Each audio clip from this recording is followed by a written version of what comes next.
Uh, so let me start moving out from the scenarios and say something a bit about the challenge that I referred to in my introduction, okay? One of those uh, challenges, one of those bumps on the road will be inevitably some price shocks associated to rising metal prices. At least until green energy technologies catch up, we'll also have energy cost transition. As I said, the greenflation. Let me also remark at the outset that besides on top of the price shocks that are likely to come ahead, the environmental, social, and governance risks must also be looked at in this ramping up of producing more metals.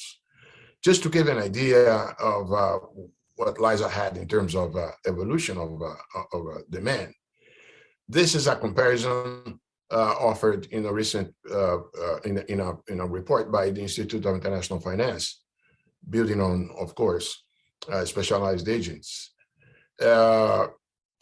How much will increase the demand for minerals in 2040?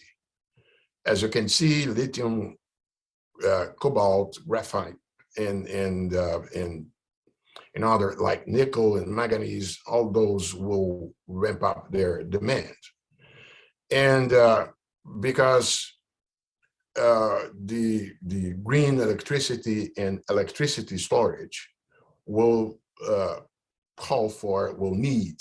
are very much intensive in the use of copper, nickel, cobalt, and lithium. The International Energy Agency, for instance, predicts that lithium and cobalt consumption will increase more than sixfold to meet the needs of batteries and other uses in the production and non-consumption of clean energy. And that's what the chart shows, how many minerals used in green technologies will go through a very significant surge in demand along the energy transition.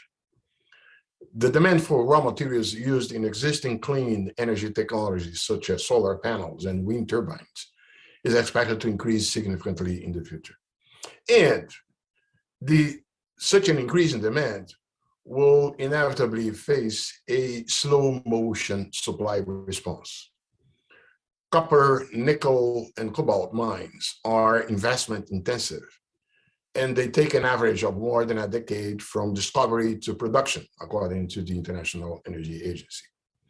Lithium, in turn, is often extracted from mineral sources and brine through salt water pumped from the ground. We have the issue in South America, for instance, in some countries, where the potential to produce lithium is constrained by the fact that scarce water in some parts of Chile and Bolivia and so on has to be shared with indigenous people and so on. So we do have a challenge faced to ramp up the production of copper, for instance, and lithium in those regions.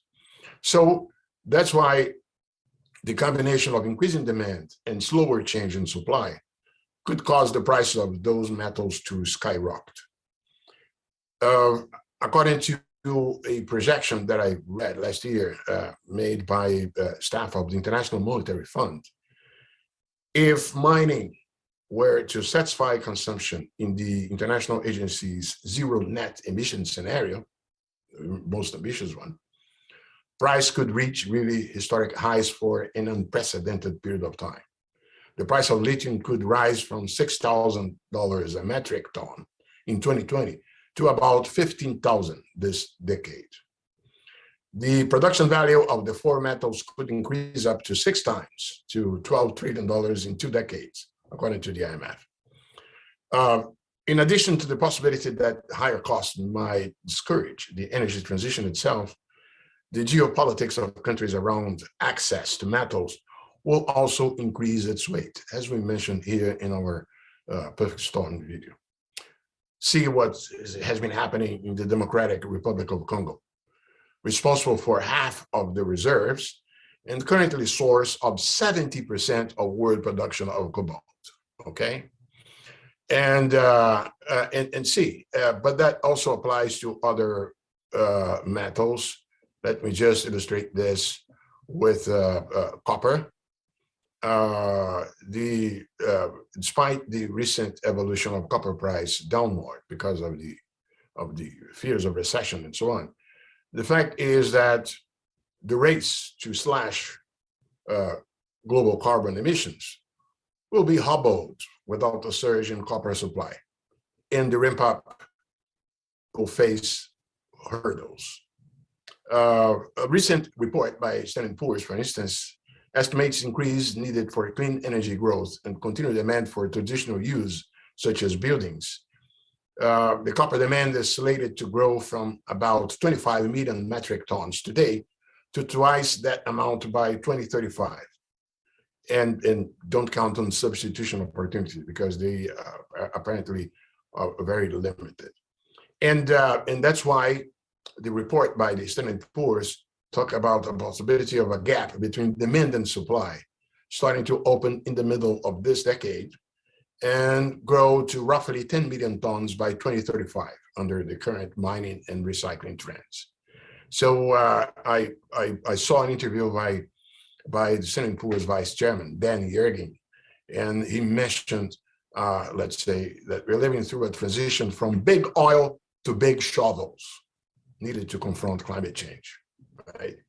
So, but this highlights how important it is to have regulatory and fiscal regimes stable and predictable to encourage investment and facilitate construction of new mines, processing facilities, and recycling plants. Now, let me just illustrate what I said about cobalt. I spoke about lithium and copper, but let me also refer to the relevance, the weight exactly of DRC, right? I found in a paper by the IMF on carbon price, an estimate, a prediction that consumption of cobalt could increase sixfold by 2050, right? And of course, the cobalt supply could be a bottleneck in the move to cleaner energy.